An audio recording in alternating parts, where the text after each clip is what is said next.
확인하고 가겠습니다. KTB 투자증권 영업부의 이성훈 과장 연결합니다. 과장님 안녕하세요. 네, 안녕하십니까? 네, 먼저 오늘 우리 증시 마감 분위기 어땠는지요? 네, 우선은 외국인들의 매도세, 코스피와 코스닥 지수가 하락 마감을 했습니다. 특히 이제 코스닥 지수 같은 경우는 장중 680선으로 밀리면서 이 시장 불안감이 더 커졌다라고 볼 수 있겠고요. 코스피 같은 경우에는 0.69% 하락한 2045.31%의 거래를 마쳤는데 또 외국인이 역시 3,291억 원을 순매도를 보여주면서 지수를 지금 끌어내렸다라고 볼 수 있겠습니다. 여기 개인들 같은 경우 장 막판에 매도세로 돌아서면서 8억 원 매도한 모습을 좀 보여주고 있고요. 역시 미국과 중국의 무역 분쟁의 장기화 우려로 하락 출발하면서 여기에 외국인 특히 전기전자, IT 위주로 순매도에 나서면서 수급적인 부담이 더 가중됐다라고 좀 말씀드릴 수 있겠습니다. 네. 업종별로 봤을 때는 혼조세로 다 마감을 하지 않았나 이렇게 판단됩니다. 중국이나 일본 등 아시아 증시는 오늘 어땠습니까? 네, 아시아 주요 증시가 혼조세를 보였는데요. 일본 증시 같은 경우에도 전거래일 대비해서 0.25% 내린 21,099.06포인트, 그리고 중국 증시 같은 경우에도 상하이 증시 같은 경우에는 0.48포인트 오르면서 거래를 마감했지만 선전 선분 지수나 그리고 창업한 지수 같은 경우에 하락하면서 마감을 했습니다. 네, 오늘 관심 종목은 어떤 게 있었습니까? 네, 우선 관심 종목이라기보다도 지금 시장에서 얘기가 많이 나오는 종목이죠. LG유플러스를 말씀드리도록 하겠는데요. LG유플러스 같은 경우에는 역시 하웨이에 미국이 우리 정부의 하웨이에 대한 보이콧 동참을 요구하면서 지금 현재 주가가 최근에 많이 떨어지고 있는 게 사실이다라고 볼 수 있겠고요. 우선 하웨이의 통신 장비를 사용하는 LG유플러스가 적잖은 타격을 받을 것이라는 관측 때문입니다. 우선은 LG유플러스는 어떤 특정 정부나 우선 일단 어떤 다른 기관으로부터 하웨이 장비를 사용하지 말라는 공식 입장을 전달받은 적은 없는데요. 우선 내년까지 5G 망에 공급할 하웨이 물량 확보한 상황이기 때문에 최근에 주가의 하락은 과도한 낙폭이라는 인식이 좀 커지지 않았나 판단이 되고 있고요. 우선 하웨이에 대한 이 미국의 제재는 지금 전 세계로 확산하고 있는 상태이기 때문에 우선 IT 반도체 기업들이 지금 하웨이의 주요 소프트웨어와 부품을 공급하지 않을 것이라고 좀 공지를 했기 때문에 지금 우리나라에서는 LG유플러스가 1차적으로 좀 하락세를 좀 보여준 상태지만은 그 이후에 갔을 때는 어떤 IT 다른 기업들한테도 영향이 있지 않을까 이렇게 좀 판단됩니다. 네, 다음 주 증시 대응 전략은 어떻게 세워야 할까요? 네, 우선 지금 현재 같은 경우에 어떤 불확실성에 대해서 예측을 할 수 없는 상황이기 때문에 지금 제가 봤을 때는 우선 관망하는 정세가 중요하지 않나 이렇게 판단이 됩니다. 지금 현재 거의 대부분의 모든 종목들 하락, 그리고 이 바이오 업종에 대한 시장 악화 때문에 전체적인 투자 심리가 흔들리고 있기 때문에 시장을 적극적인 대응보다도 우선 선 대응 말고 후 대응하는 관점으로 살펴봐야 되겠고요. 다만 이제 환율에 대한 최근에 어떤 수혜가 되고 있는 자동차나 호텔 레저, 미디어 업종을 좀 관심 있게 봐도 괜찮지 않을까 이렇게 보입니다. 네, 과장님 오늘 말씀 감사합니다. 네, 감사합니다. 최종국 금융위원장과 이재용 소카 대표가 차량 공유 서비스와 택시업계 간의 갈등을 놓고 양보 없는 설전을 벌였죠. 이 설전에 손병두 금융위원회 신임 부위원장도 가세했습니다. 이재용 소카 대표를 겨냥한 발언으로 보여 논란이 커지고 있는데요. 취재기자 연결하겠습니다. 손석우 기자. 네, 손석우입니다. 네, 손병두 신임 금융위 부위원장이죠. 어떤 발언을 했습니까? 네, 손병두 금융위원회 부위원장은 취임 후 인사차 기자실을 방문한 자리에서 최근 논란이 된 이 혁신에 대한 견해를 밝혔습니다. 손 부위원장은 정부가 혁신의 소외 계층을 과할 정도로 신경 써야 한다고 강조했습니다. 혁신에 너무 치중하다 보면 소외되는 분들이 생긴다며 정부가 과할 정도로 신경을 쓰지 않으면 중심이 잡히지 않을 것이라는 게 이 손 부위원장의 발언이었습니다.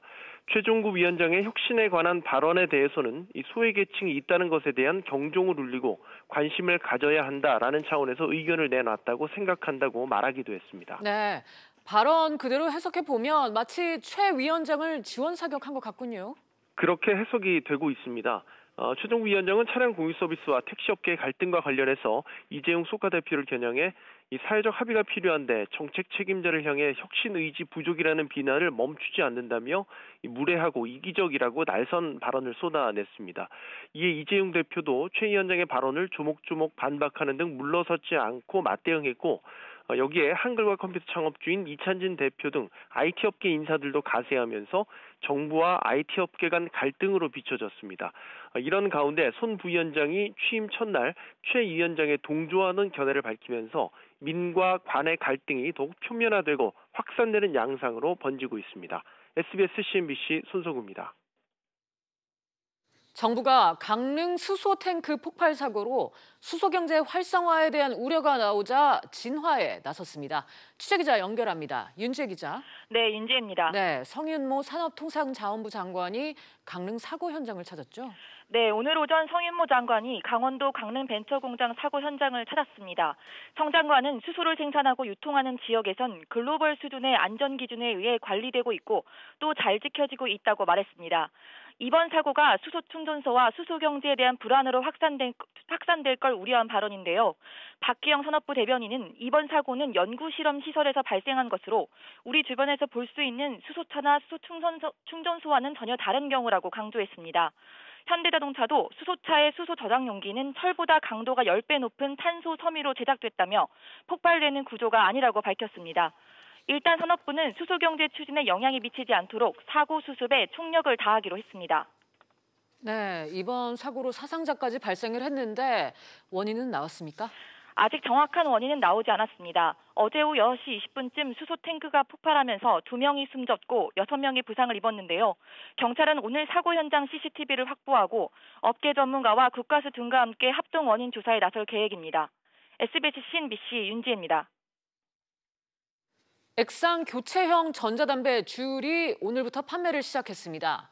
해외에선 이미 인기를 끌고 있는 제품이라고 하는데요. 청소년들의 사용 우려가 커지는 가운데 금연 당국에 비상이 걸렸습니다. 취재기자 연결합니다. 이한나 기자. 정부가 긴급 대책을 내놨다고요? 네, 보건복지부는 오늘 신종 전자담배로부터 청소년을 보호하기 위한 긴급 조치를 발표했습니다. 일명 USB 담배로 불리는 주율은 기존 전자담배와 달리 액상 카트리지를 교체하는 방식이어서 크기가 작고 냄새도 적다는 게 특징입니다. 주율뿐만 아니라 다음 주 월요일부터는 KT&G의 릴 베이퍼가 출시되는데요. 같은 액상 교체형입니다. 이처럼 신종 전자담배가 줄지어 출시되면서 청소년들의 접근이 우려되는데 정부는 우선 편의점과 같은 담배 소매점에서 청소년에게 판매하지 못하도록 다음 달 말까지 집중 단속에 나섭니다. 또 신종 전자담배의 모양이나 제품 특성에 대한 자료를 학교와 학부모 등에 배포해 대응할 수 있도록 할 방침입니다. 네, 여기에 금연 구역에서 전자담배를 흡연하는 것도 단속이 강화되죠? 네, 그렇습니다. 액상형 전자담배는 일반 담배와 달리 연기와 재가 없어 흡연할 때 티가 잘 나지 않는데요. 때문에 금연구역에서 흡연할 수 없도록 금연지도원의 단속이 7월 말까지 집중적으로 이뤄질 예정입니다. 또 다음 달부터는 국가금연지원센터 내에 담배 마케팅 감시단을 운영해 온라인상에서 담배 판매 광고 행위를 집중 감시하는데요. 불법 행위가 있을 경우 관계기관에 적극적으로 시정 요구를 하고 고발 조치까지 할 계획입니다. 지금까지 SBS CNBC 이한나입니다. 최근 공연이나 스포츠 경기 티켓을 재판매, 중개 사이트를 통해서 구입하는 소비자들이 늘고 있습니다. 환불 거부와 가격 사기 등 피해도 늘고 있어서 주의가 요구되는데요. 자세한 내용은 취재기자 연결해 알아보겠습니다. 정광윤 기자, 어떤 사이트에서 피해가 발생하고 있습니까? 한국소비자원이 주의를 당부한 업체는 해외 티켓 중개 사이트인 비아고고입니다. 공연이나 스포츠 경기 티켓을 개인 간에 거래할 수 있도록 해주는 중개 플랫폼인데 우리말로도 운영되고 있습니다.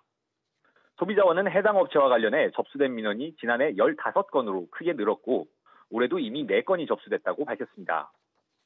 피해 유형은 정가보다 지나치게 비싼 티켓이나 사용할 수 없는 티켓을 판매하고는 취소나 환불을 거부하는 사례가 많습니다. 소비자원은 국내에 통신 판매업 신고가 돼 있지 않고 거래 과정에 문제가 생겨도 판매 당사자가 아니라는 이유로 해결을 돕지 않고 있기 때문에 문제가 커지고 있다고 설명했습니다. 네, 이게 우리나라에서만 논란이 되고 있는 게 아니라고요? 네, 비아고고는 이미 지난해 영국 법원으로부터 소비자 보호 조치를 명령받은 바 있고 뉴질랜드 경쟁당국으로부터 공정거래법 위반 혐의로 제소된 상태입니다. 지난달 호주 연방법원도 비아고고가 공식 판매 사이트인 것처럼 소비자를 기만하고 과도한 예약 비용을 부과했다며 벌금과 시정명령을 내릴 계획이라고 밝혔습니다. 소비자원은 국내 업체 권고 조치만 해도 대부분 수용하지만 해외 사업자이다 보니 제재가 쉽지 않은 상황이라고 밝혔습니다. 결국 소비자들이 주의하는 수밖에 없는데요. 사전에 거래 조건을 꼼꼼히 확인하고 피해 발생 시 거래를 취소할 수 있도록 신용카드로 결제하는 것이 좋습니다. 지금까지 SBS CNB 정광윤입니다. 핀테크 업체인 비바 리퍼블리카가 운영하는 토스가 카드 통합 조회 서비스를 하고 있는데요. 그런데 신용카드 웹사이트 비밀번호를 충분한 설명 없이 바꾸고 이를 통해서 카드 보유와 사용 내역 등을 수집하고 있었던 것으로 확인돼 논란이 되고 있습니다. 취재기자 연결합니다. 김한진 기자, 토스가 고객들의 개인정보인 비밀번호를 임의로 바꿨다고요? 네, 토스가 제공하는 카드 통합조회 서비스를 이용하려면 사용자가 본인의 카드를 토스 서비스와 연결해야 합니다. 이 과정에서 문자 인증 방식으로 본인 인증을 거쳐 연결하는 경우 카드사로부터 홈페이지 비밀번호가 변경됐다는 문자를 받게 되는데요. 하지만 비밀번호가 뭘로 바뀌었는지는 알려주질 않습니다. 결국 사용자는 본인이 쓰는 카드사 홈페이지에 직접 접속하게 될 경우 다시 새로운 비밀번호를 만들어야만 하고 기존 토스 연동은 끊겨버리는 웃지 못할 상황이 벌어지면서 불만이 속출하는 겁니다. 네, 이렇게 사용자 불편뿐만 아니라 또 다른 문제도 있었나요? 네, 토스가 임의로 바꾸고 고객에게는 알려주지 않는 이 비밀번호를 왜 그리고 어떤 식으로 저장하느냐를 놓고 논란이 일었습니다. 이에 대해 연동 시 변경한 비밀번호를 암호화해서 사용자 기기에 저장하고 고객이 앱에서 조회할 때 해당 정보를 이용한다는 게 토스 측의 설명인데요. 고객의 인증 정보로 고객 대신 특정 사이트에 들어가 개인 정보를 긁어오는 이른바 스크래핑을 위한 겁니다. 이 스크래핑은 고객 정보를 확보한 기업이 정보를 남용 또는 악용할 가능성과 해킹 시 그대로 유출될 위험도 크다는 분석인데요. 지난해 7월 금융위원회는 현행 스크래핑 방식의 정보 제공은 일정 유예기간 이후 금지한다고 밝히기도 했습니다. 논란이 커지자 토스 측은 비밀번호 변경이 필요한 문자 인증 방식을 없애고 관련 고지를 명확히 하겠다는 입장을 내놨습니다. 지금까지 SBS CNBC의 김한진입니다. 가전을 중심으로 렌털 시장이 계속 커지고 있습니다. 이런 가운데 삼성전자가 이 시장에 본격 진출할지 관심인데요. 자세한 내용 취재기자 연결해 알아보겠습니다. 서주현 기자, 삼성전자가 한 렌탈 전시회에 참가한다고요? 네, 그렇습니다. 업계에 따르면 삼성전자 계열사인 삼성전자 판매가 다음 달 일산 킨텍스에서 열리는 2019 코리아 렌탈쇼의 단독 부스를 마련하는데요. 무풍 에어컨, 의류 청정기 에어드레서, 공기청정기 등을 선보이고 관람객들을 대상으로 행사도 진행합니다. 네, 삼성전자가 렌털 시장에 본격 진출하는 신호탄이라고 봐도 되겠습니까? 네, 일부에서는 삼성전자가 다른 업체와의 협업을 넘어서 곧 직접 뛰어들 것으로도 보고 있습니다. 직접 렌털 사업을 하는 LG전자가 이 부분에서 많은 수익을 벌어들이고 있기 때문인데요. 또 렌털 시장 규모가 급속도로 성장하는 것도 이유입니다. KT경영경제연구소에 따르면 내년 국내 렌털 시장 전체 규모는 2016년 약 26조 원보다 54% 증가한 40조 원대로 전망이 됩니다. 현재 삼성전자는 교원헬스나 청원아이스 등 렌털 전문 업체를 통해 제품을 대여하는 간접 렌털을 하고 있습니다. 네, LG는 어떻게 움직이고 있습니까? 네, LG전자는 10여 년 전 이미 자사 가전제품을 직접 렌털하는 전략을 택했는데요. 지난해에는 렌털 사업을 통해서 전년보다 매출이 82% 급증한 2,924억 원을 냈습니다. 정수기로 시작한 품목도 2017년 하반기부터 공기청정기, 안마의자, 의류관리기, 건조기, 전기 레인지 등으로 늘렸습니다. LG와 삼성의 숙명의 대결이 렌털 시장으로 확장될 움직임입니다. SBS CNBC 서주현입니다. 윤종원 청와대 경제수석이 경제성장률이 2분기 들어 개선될 것으로 기대된다고 밝혔습니다. 윤 수석은 한 학술대회 기조연설에서 1분기 성장률이 마이너스를 기록한 것을 두고 대외 여건과 재정집행이 부진한 점이 영향을 끼쳤다고 지적했습니다. 이어 소비자 심리지수와 제조업 업황 경기실사지수 등 상승으로 돌아서는 부분이 있다는 점을 근거로 들었습니다. 롯데그룹이 금융 계열사인 롯데카드와 롯데손해보험을 사모펀드에 매각하기 위한 본계약을 체결합니다. 오늘 오후 롯데그룹은 이사회를 열고 우리은행과 MBK 파트너스 컨소시엄에 롯데카드 지분 80%가량을 매각하는 주식 매매 계약을 맺습니다. 롯데손해보험 지분 53%가량을 JKL 파트너스에 매각하는 안건도 이날 이사회에서 처리됩니다. 기획재정부 복권위원회는 내년부터 2021년까지 전국 로또 복권 판매점을 모두 2,400여 곳 더 늘리기로 했다고 밝혔습니다. 이번 추가 모집엔 장애인과 국가유공자, 기초생활보장수급자 등 우선 계약 대상자 이외의 차상위 계층도 포함됐습니다. 기재부는 다음 달에 모집 공고를 내고 8월까지 판매자를 선정할 계획입니다.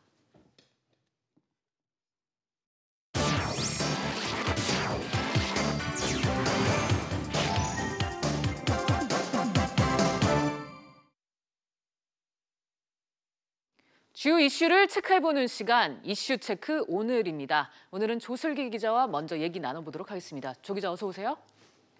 그럼 첫 번째 이슈부터 보겠습니다. 소주도, 물가도 도미노 인상. 요즘 경기가 안 좋다, 불황이다, 주변에서 이런 얘기 참 많이 합니다. 올해 들어서 장바구니 물가가 줄줄이 오르면서 서민들 고충이 더 깊어지고 있습니다. 반면에 소득은 늘지가 않아서 가게 살림살이가 팍팍해진 모습인데요. 조 기자와 자세하게 좀 내용을 살펴보도록 하겠습니다. 조 기자, 요즘 먹고 마시는데 지갑 열기가 무서워요. 네, 얼마 전 냉면 한 그릇이 14,000원, 최고 14,000원에 달한다는 소식이 화제를 모았었죠. 이 냉면 성수기인 여름을 앞두고 서울의 주요 시내 이 냉면 유명 맛집들이 가격을 일제히 인상한 겁니다. 또 그런가 하면 지난달에는 이 중국과 동남아를 휩쓸었던 아프리카 돼지열병의 여파로 돼지고기 삼겹살 가격이 한 달 새 무려 17%나 크게 뛰어올랐습니다. 삼겹살과 함께 많이 찾는 소주도 이달부터 가격 인상 대열에 합류를 했는데요. 이 하이트진로가 이달부터 참이슬 공장 출고가를 6.5% 올렸고 롯데주류의 처음처럼도 다음 달부터 출고가가 7.2% 인상됩니다. 맥주도 마찬가지인데요. 앞서 오비맥주가 지난 4월에 카스 등 맥주 출고가를 5% 넘게 올렸고 롯데주류의 클라우드도 6월부터 출고가가 10% 넘게 오르게 됩니다. 네, 조 기자, 요즘 외식 메뉴 가격도 줄줄이 오르지 않았습니까? 그렇습니다. 주로 배달시켜서 먹거나 아니면 밖에서 직접 사 먹는 이 음식 가격, 외식 물가가 크게 뛴 모습입니다. 이 한국은행과 이 통계청 자료를 통해서 최근 1년 새 가장 가격이 많이 오른 음식 가격이 뭔지 좀 살펴봤는데요. 1위는 이 죽으로 8.8% 오른 것으로 나타났습니다. 또 남녀노소 모두 좋아하는 치킨이 7.2% 올라 2위를 기록했고요. 대형 치킨 프랜차이즈를 중심으로 작년에 이 치킨 값을 올렸고 배달료를 받기 시작하면서 물가가 크게 뛴 것으로 풀이가 됩니다. 치킨 한 마리 시키려면 이제 2만 원은 줘야 한단 말이 틀린 말이 아닌 겁니다. 이어 김밥이 6% 가까이 올랐고요. 떡볶이가 5%, 라면과 짜장면, 짬뽕 등이 4% 넘게 올라 뒤를 이었습니다. 네, 외식 물가가 이렇게 유독 크게 오르는 이유 있을까요? 네, 아무래도 이 인건비나 이 재료비 등의 인상에 상대적으로 민감하게 반응하는 외식업의 특성이 고스란히 반영됐기 때문입니다. 식당 가시면 이 급격한 최저임금 인상으로 인해 부득이하게 음식 가격을 1,000원이나 2,000원 올리게 됐다. 이런 문구 많이 보신 적 있으실 텐데요. 쉽게 말해 인건비 부담이 커졌기 때문에 가격을 올렸다. 이런 뜻입니다. 식자재 등 이 각종 재료비가 크게 오른 것도 이유로 꼽히는데요. 실제 이 소비자들은 식자재 가격이 크게 올라서 당장 외식 나가기도 어렵고 장 볼 때도 적지 않게 부담을 느끼고 있는 것으로 파악됐습니다. 네, 조 기자, 이렇게 물가는 오르는데 주머니 사정은 도통 나아지질 않죠? 네, 한마디로 이 물가는 오르는데 이 소득은 제자리를 맴돌고 있기 때문입니다. 올해 1분기 물가 상승을 고려한 이 실질 가계소득 462만 원으로 나타났는데 1년 전보다 고작 0.8% 증가하는 데 그쳤습니다.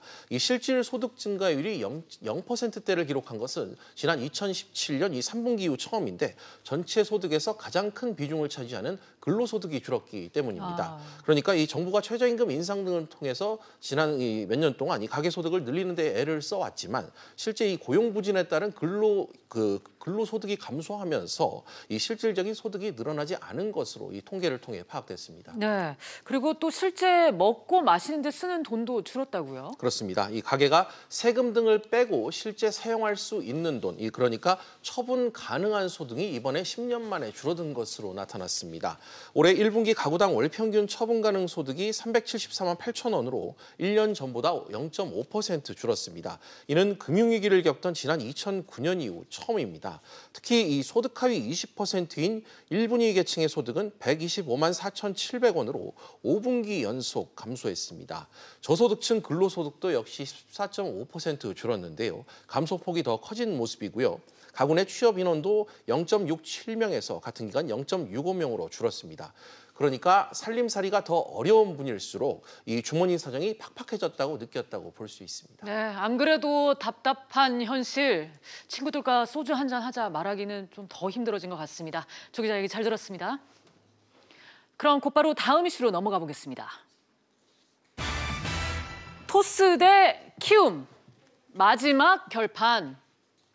K뱅크와 카카오뱅크에 이은 제3의 인터넷 전문은행이 모레 26일에 발표됩니다. 금융당국은 키움뱅크와 토스뱅크 컨소시엄 두 곳에 대해서 오늘부터 2박 3일에 걸친 심의 절차에 들어갔습니다. 취재기자와 자세히 얘기 나눠보도록 하겠습니다. 임종윤 기자 나와 있습니다. 임 기자, 오늘부터 심의 절차에 지금 들어간 거죠? 그렇습니다. 오늘부터 2박 3일간의 이른바 합숙 심사 훈련에 좀 들어갔습니다. 근데 외부 평가위원들이 지금 몇 명인지, 또 어떤 사람들이 외부 평가위원회 선임이 됐는지, 또 합숙하는 장소는 어딘지, 이런 구체적인 내용들이 다 지금 함구에 좀 된 상태입니다. 굉장히 이런 구체적인 내용들이 그 비밀에 붙여질 정도로 신중하게 극도의 보안 속에 진행되고 있는 상황인데요. 심지어는 평가위원들 본인들조차도 위원회 위촉되는 걸 하루 전에 들었을 정도로 상당히 좀 신중하게 진행이 되고 있습니다. 금융위원회는 심사가 끝나는 대로 26일입니다. 이번 주 일요일인데요. 임시위원회 회의를 열어서 제3의 인터넷은행이 어디가 될지를 발표를 할 예정입니다. 네, 키움뱅크와 토스뱅크 컨소시엄, 이렇게 두 곳이 예비인가를 신청을 했는데 양측의 장단점을 한번 살펴볼까요? 예, 준비된 표를 보시면서 말씀을 좀 드리도록 하겠습니다. 먼저 키움 컨소시엄부터 설명을 좀 드리면요. 주주 구성을 보시면 키움증권, 다우기술은 키움증권의 모회사입니다. 여기에 이제 KB 하나은행, SK텔레콤 등 모두 28개사가 주요 주주로 참석을 하고 있는데요.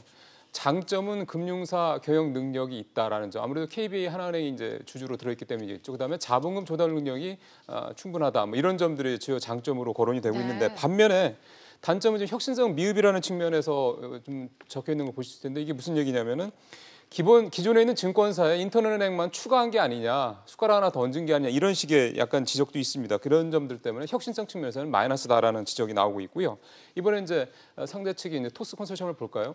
장점은 이 토스 컨소시엄 같은 경우는 비바 리퍼블리카 간편 송금 앱이죠. 토스의 운영업체입니다. 여기가 이제 메인이고 한화투자증권, 굿워터캐피탈 등 8개사가 참여를 하고 있는데요. 주주 구성이 저렇다 보니까 아무래도 키움과는 반대로 혁신성 측면에서는 좋은 점수가 예상이 되고 있습니다만은, 보시는 것처럼 주주사들 가운데 은행이 없죠. 그러다 보니까 금융회사 경영 능력이라든가 또 초기 자본금 조달 능력 이런 등에서는 좀 한계가 있는 게 아니냐, 이런 지적이 나오고 있습니다. 한마디로 말씀드리면 키움과 토스는 서로 장단점이 서로 다르다, 반대다, 이렇게 이해하시면 되겠습니다. 그렇군요. 이제 203일 동안 심의 과정이 진행이 되는데, 이 과정에서 주요 포인트는 뭐가 될까요? 크게 두 가지로 좀 요약이 되는데, 하나는 혁신성, 그리고 안정성, 이 두 가지로 요약이 좀 되고 있습니다. 평가위원회에서 다룰 주요 심사 항목을 좀 보고 계신데요. 보면은 자본 조달 방안, 주주 구성 계획 등등 100점, 사업 계획 700점 등등해서 이제 1000점 만점인데, 보시는 것처럼 어떻게 자금을 조달할 것이냐, 주주들은 누가 있냐, 이런 부분들이 상당히 주안점이 되고 있고요. 여기에 추가로 하나 변수가 또 있습니다. 뭐냐면 토스 컨소시엄을 이끌고 있는 이 비바 리퍼블리카의 지분이 60%를 넘는다는 점입니다. 현재 인터넷은행 특례법상에서 비금융 주력자, 소위 말하는 이제 산업 자본의 최대 보유 지분 한도는 34%로 제한이 됩니다. 근데 밑에 표에서 보시는 것처럼 비바 리퍼블리카의 지분율이 50.8%, 60%를 넘고 있죠. 그러니까 이 비바 리퍼블리카가 그러면은 뭐 금융 주력자냐, 비금융 주력자 이런 논란이 생길 수밖에 없는데요. 이와 관련해서 최종국 금융위원장이 며칠 전에 비바 리퍼블리카가 비금융 주력자, 즉 산업자본으로 보기 어렵다 이렇게 얘기를 했습니다. 그래서 이 부분이 실제 심사 과정에서 어떻게 반영될지도 한번 지켜봐야 될 것 같습니다. 자, 그러면은 이번 심사에서는 한 곳만 이 인가가 나는 건가요? 그렇지는 않습니다. 금융당국이 그동안 보여왔던 공식적인 입장은 최대 2개 회사까지 인가를 내주겠다라는 겁니다. 그리고 쉽게 생각하면은 내일 이번 주 일요일 날 2곳 모두 인터넷 은행으로 허가를 받을 수 있다라는 얘기도 되는 건데요. 사실은 이렇게 2개가 다 허가될 거로는 좀 불투명한 상황입니다. 하나만 허가가 나고 다음에도 추가로 하나가 더 나지 않겠냐 이런 얘기들도 나오고 있는 건데요. 어쨌든 이번에 허가를 받는 곳은 본인과 일정 또 전산 설비 구축 등의 이제 주요 절차들을 거쳐서 내년 상반기쯤에 공식적으로 출범할 것으로 예상이 되고 있습니다. 네, 우리 금융산업에 또 변화를 가져올 제3의 인터넷 은행 누가 선정될지 지켜봐야 되겠습니다. 임 기자 잘 들었습니다. 예. 그럼 마지막 이슈로 넘어가겠습니다. 이번 이슈는 한 주간의 뉴스의 중심에 있었던 재계 인물들에 대해서 알아보도록 하겠습니다. 네, 현대, 삼성, 한진, 동분서주. 김현우 기자와 얘기 나눠보도록 하겠습니다. 김 기자, 현대차그룹의 수장, 정의선 수석 부회장이 지금 자동차 공유 시대가 곧 온다 이렇게 예상을 했죠? 네, 정 수석 부회장은 어제 대담에서 밀레니얼 세대는 자동차를 소유하기보다 공유하기를 희망한다고 말했습니다. 밀레니얼 세대는 지금 10대 후반부터 30대 후반까지를 지칭하는 것인데요. 자동차를 판매하는 현대차의 비즈니스 모델이 위기를 맞았다는 의미입니다. 이미 지난 1분기 중국 자동차 판매량은 1년 전보다 10% 넘게 감소하고 급성장할 것으로 예상됐던 인도차 시장도 2% 가깝게 줄어드는 등 자동차 판매 시장은 위축되고 있습니다. 네, 그럼 위기를 극복하는 걸로 과제로 꼽았다고요? 네, 정 수석 부회장은 현대차 그룹의 사업 모델을 서비스 중심으로 혁신해야 한다고 말했습니다. 현대차의 미래는 서비스업이라는 것인데요. 승차 공유나 카시어링 서비스, 자율주행 등 미래 트렌드를 따라가는 것을 가장 큰 도전 과제로 꼽았습니다. 또 5년 동안 연구 개발에 45조 3천억 원을 투자하고 외부 기술을 수용하는 오픈 이노베이션을 강화하겠다고 말했습니다. 네, 이재용 삼성전자 부회장은 부시 전 미국 대통령을 만났죠? 네, 이재용 부회장은 어제 지난 22일 서울 광화문 호텔에서 부시 전 대통령과 만나 30분 정도 대화를 나눴습니다. 글로벌 환경 변화와 삼성의 경영 방향 등을 이야기한 것으로 전해졌습니다. 노무현 전 대통령 10주기 추도식을 위해 한국을 방문한 부시 전 대통령의 첫 일정이기도 했습니다. 두 사람은 4년 전 인천 송도에서 열린 프레지던트컵 대회에서도 만났었습니다. 이런 가운데 오늘 김태한 삼성바이오 대표의 영장 희재 심사가 진행되고 있는데요. 그룹 차원에서 삼성바이오 분식회계 관련 증거인멸을 논의했다는 의혹도 수사가 진행 중입니다. 검찰 수사는 이재용 부회장을 향할 것으로 지금 예상됩니다. 네, 한편 고 조양호 회장의 형제들이 상속 분쟁에 대해서 후회하고 있다 이런 얘기가 들리더군요. 네, 조남호 한진중공업 홀딩스 회장은 지난 20일 고 조양호 한진그룹 회장과 재산 상속 다툼을 벌인 것에 대해 반성한다고 밝혔습니다. 이날 해외 상속 계좌 미신고로 재판을 받은 조 회장은 다툴 일도 아닌데 형제 간에 다퉜다고 후회했습니다. 함께 재판을 받은 조정호 메리츠금융지주 회장도 같은 마음이고 다시는 이런 일이 없도록 하겠다고 말했습니다. 동생인 조남호 조정호 회장은 아버지인 고 조중훈 회장이 남긴 약 1,000억 원의 현금과 정석 기업 주식 7만 주를 독식하려 한다며 2003년부터 고 조양호 회장에게 민형사 소송을 걸었는데요. 소송은 화해로 마무리됐지만 이후 이 형제들은 사실상 절연을 한 것으로 알려졌습니다.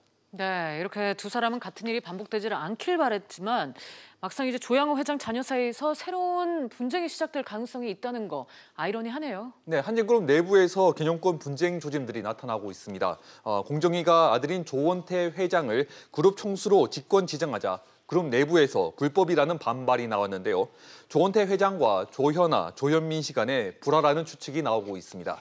조원태 회장이 한진칼 경영권을 확보할 만큼 지분을 보유하지 못했기 때문에 한진그룹 경영권 분쟁은 격해질 가능성이 많습니다. 네, 김현우 기자와 이번 주 재계 주요 인물들에 대해서 짚어봤습니다. 잘 들었습니다. 비즈플러스 계속해서 오후 토론으로 이어가겠습니다. 오늘은 확전 국면에 들어선 미중 무역 전쟁 주요 배경과 쟁점들 짚어볼 텐데요. 준비된 영상 먼저 보고 들어오겠습니다.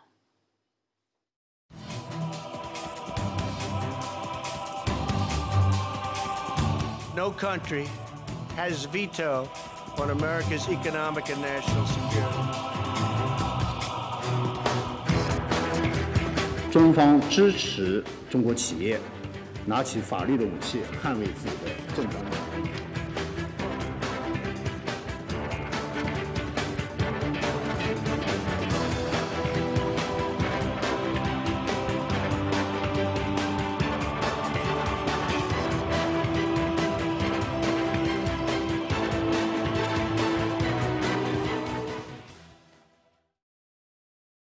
미중 무역 갈등이 갈수록 고조되고 있습니다. 특히 양국 간의 갈등 초점이 관세 인상에서 핵심 기술 기업 제재로 옮겨가는 양상인데요. 그 중심에는 화웨이라는 기업이 있죠. 이미 미국의 화웨이 배제 방침에 동맹국들도 보이콧 전선에 합류한 상황입니다. 그런데 한국은 난감합니다. 미국과 중국, 양국에 깊게 의존하고 있는 구도 속에서 어느 한쪽을 선택하기가 참 어렵습니다. 만약 화웨이 보이콧에 동참을 하면 중국의 압박이 오는 건 당연한 일이고 더 나아가서 제2의 사드 보복 사태를 맞이할 수도 있습니다. 이 문제 우리 정부는 어떻게 풀어갈까요? 또 미중 간의 갈등이 끼칠 우리 국내 산업 영향은 어느 정도일까요? 전문가들과 얘기 나눠보도록 하겠습니다. 오늘 도움 말씀 위해서는 강준영 한국외대 국제지역대학원 교수 그리고 오대원 경기대 글로벌 비즈니스학과 교수님 오셨습니다. 어서 오세요. 안녕하십니까. 네. 그러면 먼저 오 교수님, 이 화웨이란 그룹의 중국 내 위치, 그 영향력을 어느 정도로 봐야 할까요? 간단하게는 화웨이는 중국의 삼성전자다 이렇게 알려져 있었죠. 네. 화웨이는 세계에서 가장 5G 관련된 특허를 많이 가지고 있는 기술 기업으로서 유명한 데다가 중국 내에서 스마트폰 제조사로서도 또 글로벌 2위를 차지하는, 그러니까 2억 대의 핸드폰을 팔았어요, 지난해에만. 네. 그래서 2019년 1분기까지 표준 특허 기술이라고 하는 데서도 세계 1위. 네. 그리고 뭐 그러니까 5G의 원천 기술이죠. 이런 걸 가지고 있는 대단한 기업입니다. 그런데 문제 서방에서는 이 대표가 인민해방군 통신장교 출신에다가 원자 여기에 들어간 자본이 공산당 중국 정부의 자본이 많이 들어간 것 같다. 그래서 좀 수상하게 보고 있죠. 네, 강 교수님, 지금 미국이 화해에 대해서 압박을 키우고 있다는 거 사실상 협상에서, 그러니까 무역 협상에 있어서 우위를 차지했다 이런 걸로 해석이 되는 건가요? 뭐 일단 트럼프 대통령이 또 그런 표현을 썼습니다. 네. 무역 협상에서 화웨이 건을 가지고 딜을 할 수 있다 이런 표현을 썼는데 사실 화웨이 문제는 뭐 최근의 문제가 아니고요. 화웨이 보고서가 이미 2011년부터 미국에서 나옵니다. 그리고 이미 언젠가는 벌어질 일로 생각을 했었던 건데 이게 이제 문제는 트럼프 대통령이 지금 사실 그 대선 전국에서 우위를 점하기 위해서 자기 표밭을 좀 지켜야 되잖아요. 네. 우리가 이제 트럼프 대통령을 지지하는 소위 농가들, 이제 팜벨트라는 표현을 쓰는데 여기에 대해서 약 19조 원 정도의 농업 지원 보조 자금이라고 그럴까요? 지원 자금을 하겠다고 한 자리에서 이런 표현을 썼어요. 그러니까 결국은 미국도 끝까지 가자는 것보다는 일단은 화웨이에 대한 강경 태도를 유지하면서 이 화웨이라는 데가 지금 오 교수님 지적하셨지만 중국 기술 굴기의 상징이란 말이죠. 여기를 타격을 가한다면 이게 보다 미국이 원하는 무역 협상을 끌어내는데 유리하지 않을까 하는 그런 분명한 의도가 담겨 있는 것 아닌가 이렇게 단기적으로는 볼 수 있고 좀 더 장기적으로 보면 무역, 그다음에 기술, 그다음에 환율 이렇게 흘러가는 미국의 대중 견제의 어떤 흐름 속에 들어가 있는 거다 이렇게 봐도 될 것 같아요. 알겠습니다. 지금 미국 주요 동맹국들 특히 화해의 퇴출에 대해서 미온적인 반응이었던 영국 기업들도 입장을 바꾼 상황이 됐습니다. 먼저 미국 도널드 트럼프 대통령의 발언 듣고 돌아오겠습니다. No country has veto on America's economic and national security. Can't let that happen. 오 교수님, 지금 기업 타격보다도 미국의 눈치를 더 봐야 하는 상황인가요? 기업으로서는 이게 얼마나 네. 충격적인 일이겠습니까? 자기 거래선, 자기 매출의 8%, 3%, 5% 차지하는 화웨이와 거래를 끊으라고 하는 이런 지령, 말하자면 시그널을 아주 노골적으로 국가에서 주는 것인데요. 이는 사실은 기업에는 굉장히 타격이 가서 싫은 일이지만 이때 들고 온 이슈가 국가 안보라는 말이죠. 여기서는 누구도 자유로울 수 없고 누구도 아니라고 얘기할 수 없는 겁니다. 특히 영국의 ARM 같은 화웨이의 하이실리콘과 협력을 해서 7나노 칩을 개발한 아주 긴밀한 협력 관계의 회사마저도 손을 들었단 말이죠. 이거는 영미권에 공고화된 2차 대전 이후의 그런 안보 동맹, 정보 공동체인 파이브 아이즈에 속한 국가의 기업들로서 따를 수밖에 없는 프로토콜이라는 거죠. 네. 그래서 기업의 손해가 가지만 따를 수밖에 없는 그런 상황입니다. 네, 이러한 분위기 속에서 트럼프 대통령이 미중 무역 협상에 화해의 카드를 쓰겠다, 노골적인 입장을 드러내기도 했습니다. 이 내용 또한 트럼프 대통령의 말 들어보겠습니다. Huawei is something that's very dangerous. You look at what they've done from a security standpoint, from a military standpoint, it's very dangerous. So it's possible that Huawei even would be included in some kind of a trade deal. If we made a deal, I could imagine Huawei being possibly included in some form of or some part of a trade deal.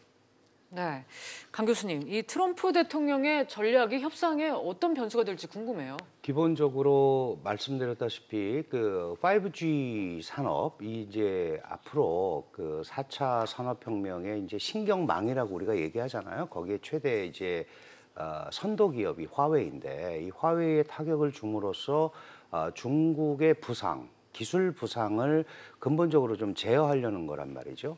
그런데 지금 이것만 가지고 그러는 게 아니고 잘 알다시피 세계의 CCTV 시장을 또 장악하고 있는 그 기업이라든지 그다음에 드론 기업이라든지 이런 기업에 대해서 일련의 조치들을 내놓고 있습니다. 그러니까 이렇게 여기서 끝나는 게 아니고 중국이 이런 딜을 받아들이지 않으면 계속 우리는 준비가 돼 있다라는 표현을 쓰고 있고요.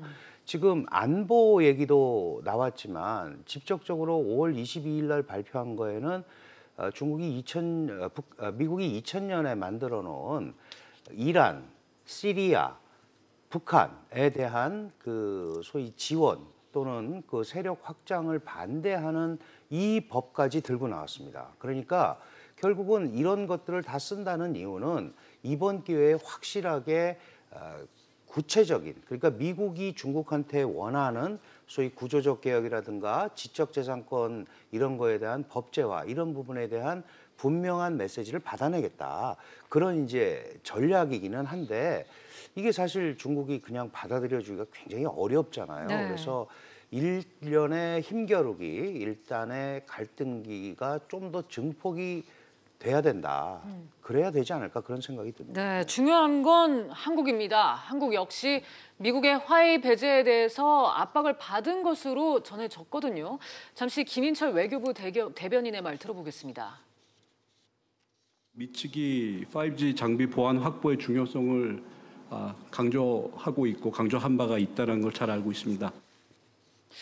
오 교수님, 이게 만약에 진짜 사실이라면은 한국으로서는 상당히 부담이 될 것 같거든요. 굉장한 부담이죠. 네. 사실 직접적으로 LG가 들은 바는 없었다라고 발표는 했지만 이미 정부 차원으로 이런 여러 방면에 압박이 들어오고 있고 특히 국가안보 동맹국으로서의 역할을 해달라라고 하는 주문에 자유로울 수가 없는 것이죠. 네. 강 교수님, 이 상황을 어떻게 보세요?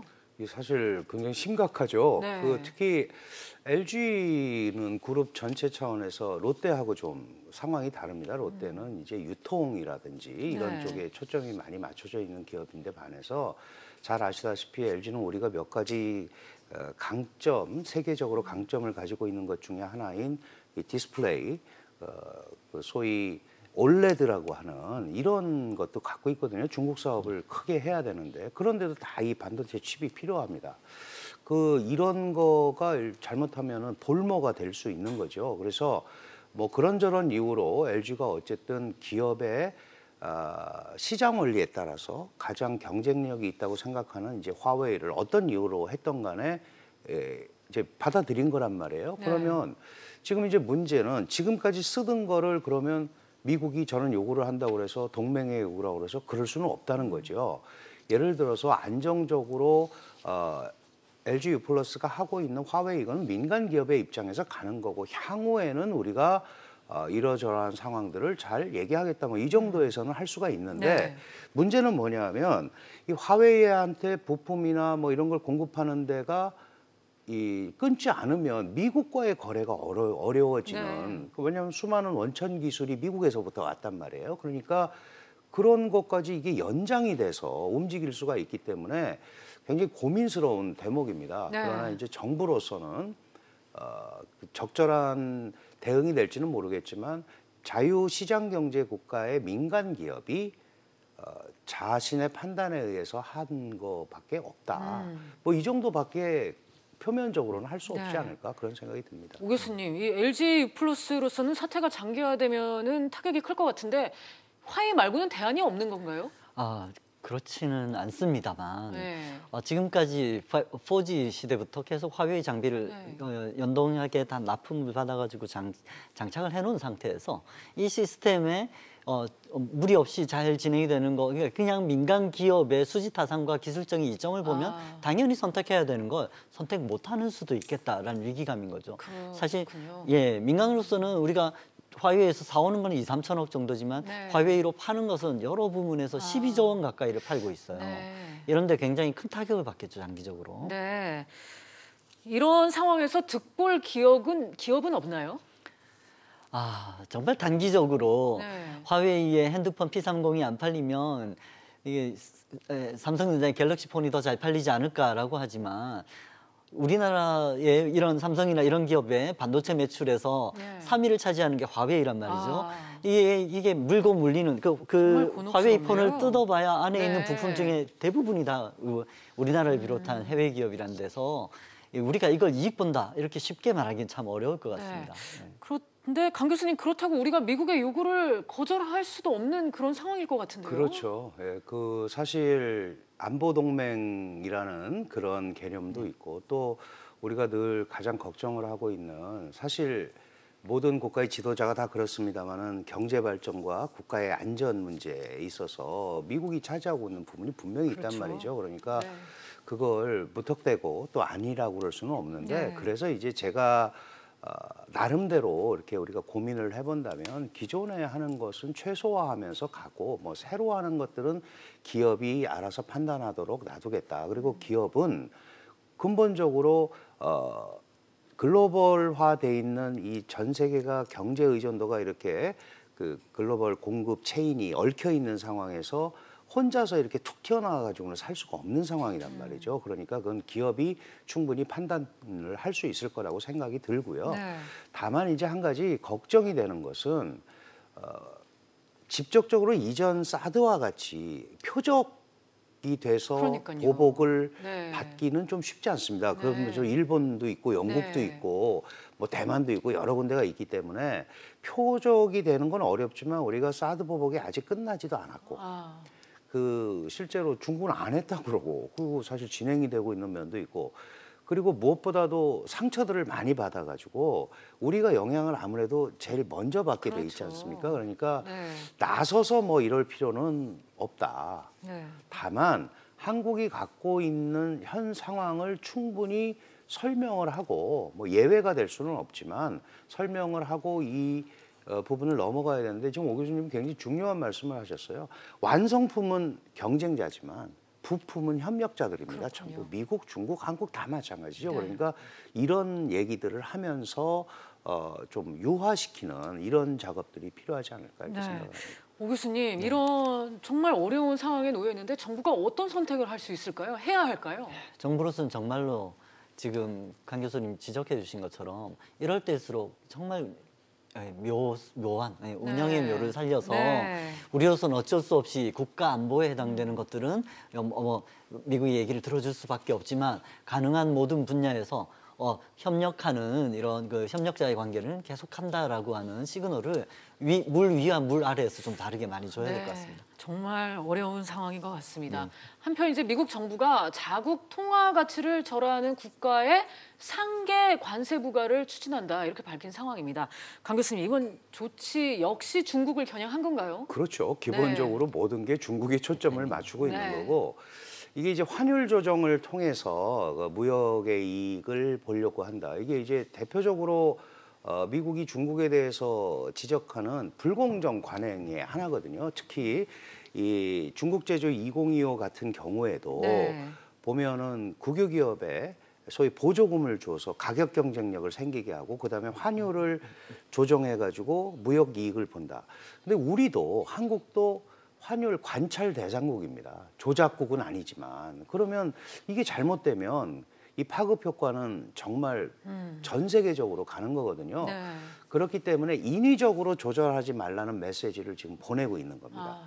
다른 게 어려워졌다고 환율을 인위적으로 조작해서 그거를 상쇄하려고 하면 그거에 맞는 상계 관세, 그거를 다시 채워넣겠다라는 뜻이니까 인위적으로 만들지 말라는 메시지이기 때문에 중국을 겨냥해서 100% 가는 거다. 다만 우리도 자유롭지 못하다. 알려진 바로는 지금 중국이 1조 1,000억 달러, 그러니까 세계에서 가장 많이 미국 국채를 보유하고 있는 걸로 알려지고 있습니다.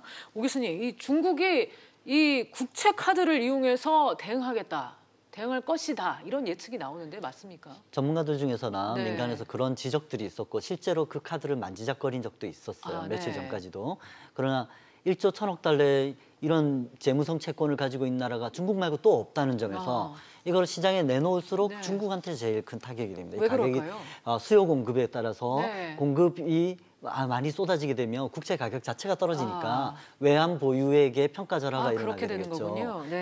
게다가 지금 이렇게 미중 무역 전쟁이 장기화될지도 모른다라고 하는 이런 위기 상황에선 국채는 또 이 안전자산의 시그널을 주는 것이죠. 그러니까 또 내놔봐야 중국만 손해보고 이거 사가는 쪽이 이익을 보는 것을 중국이 실익이 없을 것이라는 그런 평이 나오고 있습니다. 네. 자, 지금으로서는 일단 희망을 다음 달 말에 진행될 G20 정상회담에 기대를 좀 해봐야 될 것 같은데 강 교수님은 어떻게 전망하세요?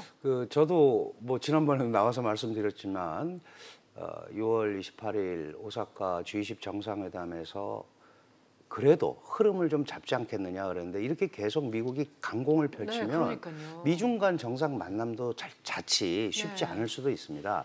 그런데 이렇게 가면 미국과 중국 양국이 글로벌 경제에서의 주도적 지위, 파워로는 힘으로는 밀지만 신뢰를 다른 국가들한테 주기가 굉장히 어렵거든요. 그러면 미중의 소위 글로벌 선도적 지위도 손상을 받을 수 있습니다. 그래서 저는 개인적으로는 굉장히 낮은 단계라도 트럼프 대통령과 시진핑 주석이 만나서 전 세계 경제에 대한 안정에 대한 시그널을 한번 주는 게 필요하지 않나. 그 회담장에서 직접 사인을 해서 무역 협상을 타결하기는 여러 가지 상황으로 어렵고 다만 이걸 우리가 안정적으로 관리해 가면서 연말이라든지 언제까지 좀 하겠다. 자칫하면요. 7월 1일 날 지금 나머지 3천억 달러에 대한 관세가 부과되게 돼 있어요. 그러면 이거는 이제 수습 불가능한 전쟁, 관세 전쟁으로 가는 거고 중국 같은 경우는 버티자로 나갈 거고요.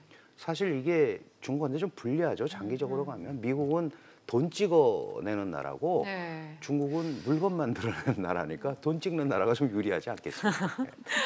오 교수님은 어떻게 보세요?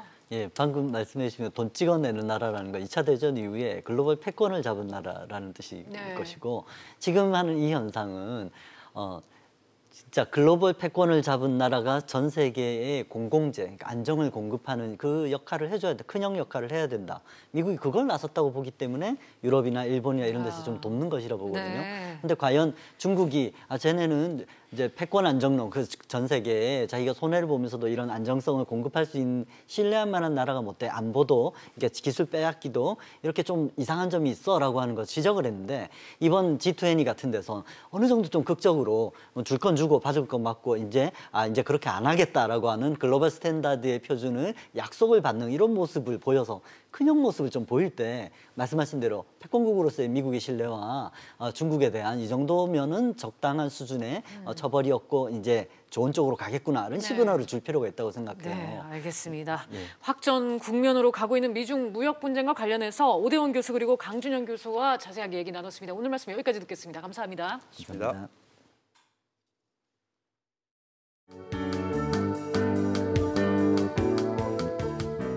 안녕하세요. K웨더 라이프스타일 예보 오조입니다. 이제는 정말 한여름을 방불케 하는 날씨가 이어지고 있습니다. 전국 곳곳에는 폭염주의보까지 내려진 상태인데요. 오늘에 이어 주말인 내일도 전국의 폭염은 계속되겠습니다. 내일 서울의 아침 기온은 19도로 시작해 낮 기온은 31도까지 오르겠고요. 대전은 28도, 대구의 경우 무려 34도를 기록하겠습니다. 이렇게 고온과 강한 햇빛에 장기간 노출되면 일사병에 걸리기 쉽기 때문에 이제는 일사병에 대한 주의도 하셔야겠습니다. 날도 더운데다가 숨쉬기도 답답한 날씨가 이어지고 있습니다. 오늘 전국의 미세먼지 농도가 나쁨 단계로 공기가 매우 탁한데요. 내일 오전까지는 농도가 짙게 나타나다가 오후 들어서는 차츰 옅어지겠습니다. 중부지방은 서울과 수원의 낮 기온이 31도까지 올라 더위가 이어지겠지만 그만큼 일교차 또한 크게 나겠습니다. 기온 변화에 주의하시기 바랍니다. 동해안은 아직까지 대기가 매우 건조한 상태입니다. 산불 등 화재 예방에 각별히 주의하셔야겠습니다. 남부지방의 하늘은 맑은 날씨가 이어지겠고요. 낮 최고 기온은 부산과 제주 28도, 광주는 32도까지 올라 무더위가 이어지겠습니다. 이번 주 일요일까지는 더위가 이어지다가 다음 주 월요일에는 전국의 뜨거운 열을 잠시나마 식혀줄 반가운 비가 내릴 것으로 전망됩니다. 지금까지 기상정보였습니다. 네, 오늘 비즈플러스는 여기까지입니다. 다음 뉴스는 7시 뉴스 프리즘으로 이어집니다.